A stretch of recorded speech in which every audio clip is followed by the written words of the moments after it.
Hey everybody, it's my Tenopoma acutirostra, and he likes to sleep wedged in between the surface skimmer that's actually hasn't really skimmed the surface in quite some time, but he always wedges himself in there and likes to take a nap. That's not actually what I came to shoot video of. I just wanted to get some video of him, and the fact that he's wedged in there like that is a good way to get some look at the scale, because what I want to shoot this video for is a comparison video. I have the Google Photos app, and if you're familiar with the Google's Photos app, you will know that Google makes little video creations and GIFs, and they stylize photos for you and all that sort of thing. And then they give you notifications that they've done these little things. And one of the things they do for you is give you these little looks at a year ago today or 2 years ago today, etc. And I've been shooting video and taking pictures of my fish and stuff for long enough now that I'm starting to get from 3 years ago today. So I recently got one of those, and I actually was just bored today and was scrolling through it, having a look, and a short video, a little Google video creation popped up, and I had a look at it, and it was of my old African tank from back in the day. I actually had several of them pop up. I posted most of them on my Patreon page. If you're interested in that, you can have a look at my Patreon page. I do post stuff over there that I don't post here on YouTube, but I also posted one of the videos on my Google Plus.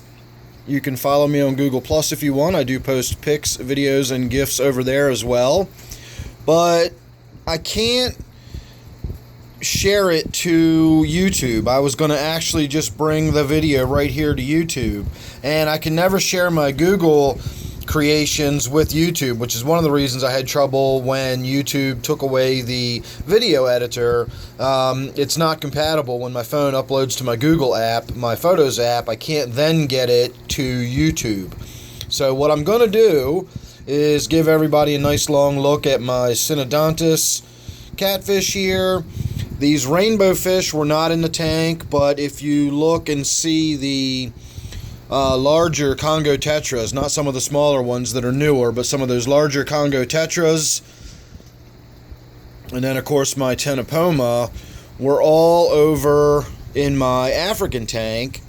And what I'll do is I'll give you a look at the fish, and I'll give you a look at the tank, and then I will post in the comments below, I'll pin a comment with a link to that YouTube, or I'm sorry, to that Google video. And then if you want, it's like a 30-second or a 40-second video. If you want to click on that link, it will take you to a simple Google video, and you'll get to see those fish swimming around this tank, what they looked like 3 years ago. Sadly, I recently lost my snakeskin gourami, but you will get to see my snakeskin gourami when he was a young man, just like my Tenopoma, the catfish, and there's a few other fish you get to see in there that are much, much smaller than they are now. The tank basically looks the same. It's a little more lush and green, mainly because this temple plant here in front, this really big bushy plant, is relatively new. That's only been in there for a couple of years now, maybe a year and a half. All of the other plants, and certainly the hardscape, the woodwork, and all the rocks and everything, have not changed at all. This tank has more or less been in this setup since I established it 5 years ago now. I think this is the first tank I really sat down and thought out and put together. And I really like this tank. This tank definitely holds a special place in my heart. And I love the way it looks, but it's just not ideal as far as the fish that are in there. It's not really a problem for me, but it's not very good for maintenance as far as being able to keep it clean, because it's basically a one huge detritus trap. I catch everything everywhere. It's nothing but caves and rocks and little tunnels and spaces underneath wood. I've got lots and lots of water circulation going on in this tank, but it's still not enough to keep everything moving everywhere. And frankly, if there was that much water circulation in the tank, the poor fish would be in a torrent in there, and that wouldn't be good either. So, like I said, I like it. I think soon we're going to need to get in here and do a little bit of work and remodel it a little bit. If nothing else, I'm probably just going to get in, and if you see this low, flat cave here, I may simply open that up a little bit and make it a little taller and wider so we can see in it a little more, because that's where my black ghost knifefish stays, and we seldom see it. It's in there and it's doing fine. It just stays in that cave all day. It's a very reclusive fish, and we don't get to see it very much. So getting in there and opening this tank up might be, not terrible. I don't know. But like I say, this tank does hold a special place in my heart, and it'd really be tough for me to get in there and do any serious remodeling. I really, really like this tank the way it is, and especially since I have actually gotten it cleaned up again. I don't know if you've noticed or not, but we've got the one rubber lip right here on the glass in the front. I've seen the other one in there swimming around. There he is. He's right here. You can see him in there on the leaf. So, rubber lips, I get asked a lot if they do damage to your plants. And there's your answer right there. I say no. I never get damage on any of my plants. But if you look, you can see how the plants are sort of partially covered and they're getting cleaned off. If you will, go back maybe a month down the playlist on this tank and look at what the inside of this tank looked like and look at what these leaves look like.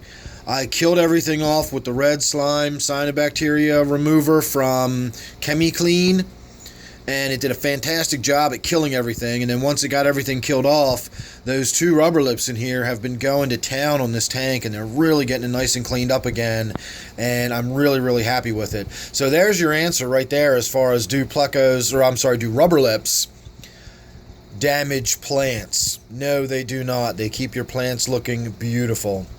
So there you go. I'll put a link to that ChemiClean down below as well. I'm in love with that stuff now. I've been using the other stuff for freshwater for years, and it's always been okay, but it's never really done it.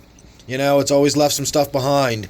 And I tried that ChemiClean, which I always thought was for saltwater aquariums, and it just did the trick. It did it in one shot and done, and this tank is really starting to look good again, so very happy with it.